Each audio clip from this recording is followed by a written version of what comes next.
2025 সালের অনার্স প্রথম বর্ষ পরীক্ষার ফর্ম ফিল আপ চলছে। আপনারা যারা পরীক্ষা দিবেন জানতে চেয়েছিলেন যে আপনাদের পরীক্ষা আসলে কখন অনুষ্ঠিত হবে। আজকের এই ভিডিওতে উপপরীক্ষা নিয়ন্ত্রকের দেওয়া তথ্য আপনাদের সাথে শেয়ার করব।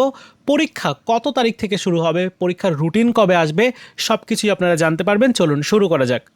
শুরুতে আপনাদের ফর্ম ফিল আপের যে নোটিশ, এই নোটিশের ডেটগুলো একটু লক্ষ্য করেন। আপনাদের ফর্ম ফিল আপটা 13 মে থেকে শুরু হয়েছে এবং 11 জুন পর্যন্ত ফর্ম ফিল আপ করা যাবে। এই যে সময়টার মধ্যে আপনাদের অনলাইনের ফর্ম ফিল আপ করে তারপর কলেজে টাকা জমা দিয়ে চূড়ান্তভাবে ফর্ম ফিল আপ করতে হবে, তাহলেই আপনি ফাইনাল পরীক্ষায় অংশগ্রহণ করতে পারবেন। অন্যান্য যে কাজগুলো রয়েছে সেই তারিখটাও কিন্তু এখানে দেওয়া আছে। সব কিছু মিলিয়ে 18 জুন পর্যন্ত পুরো কার্যক্রমটা চলবে। এখন আমি এই ডেটগুলো কেন আপনাদেরকে জানালাম সেটি হচ্ছে, যিনি আপনাদের অনার্স প্রথম বর্ষের উপপরীক্ষা নিয়ন্ত্রক, তার কাছে আমার প্রথম প্রশ্ন ছিল যে অনার্স প্রথম বর্ষের পরীক্ষার রুটিন কবে আসবে।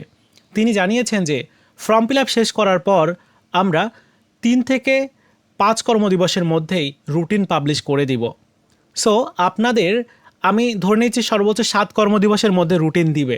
সেক্ষেত্রে আগামী 20 জুন থেকে 25 জুনের মধ্যে আপনাদের অনার্স প্রথম বর্ষ পরীক্ষার রুটিন আসবে।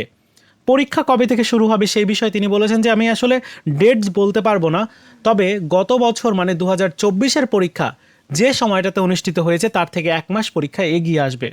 সো আমরা গত বছর বা আপনাদের যারা সিনিয়র ছিল তাদের পরীক্ষাটা কখন থেকে শুরু হয়েছিল সেই বিষয়টা রুটিনের মাধ্যমে এখন দেখব।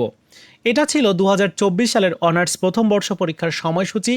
আর এই পরীক্ষার রুটিনে দেখা যাচ্ছে যে 24 আগস্ট থেকে পরীক্ষা শুরু হয়েছিল। যেহেতু পরীক্ষা 1 মাস এগিয়ে আসবে, তাহলে আমরা কনফার্ম কিন্তু যে আপনাদের পরীক্ষাটা কিন্তু জুলাই মাসে শুরু হবে। যেহেতু 1 মাস এগিয়ে আসবে, তাই জুলাইয়ের 20 থেকে 25 তারিখের মধ্য থেকে আপনাদের পরীক্ষা শুরু হবে। 100% কনফার্ম থাকেন। এবং এটা কিন্তু আমার নিজের তথ্য না, এটা হচ্ছে অনার্স প্রথম বর্ষের যিনি উপপরীক্ষার নিয়ন্ত্রক রয়েছেন তিনি এই বিষয়টা জানিয়েছেন। তো এই ছিল আপনাদের অনার্স প্রথম বর্ষের সর্বশেষ আপডেটগুলো। এখন অনার্স প্রথম বর্ষে কিন্তু 2টা নতুন সাবজেক্ট অ্যাড করা হয়েছে। আপনারা জানেন যে আইসিটি সাবজেক্ট অ্যাড করা হয়েছে বা সিলেবাসেও সংশোধন করা হয়েছে, নতুন করে সিলেবাস প্রণয়ন করা হয়েছে, সেই বিষয়টা প্রত্যেকেই জেনে গেছেন।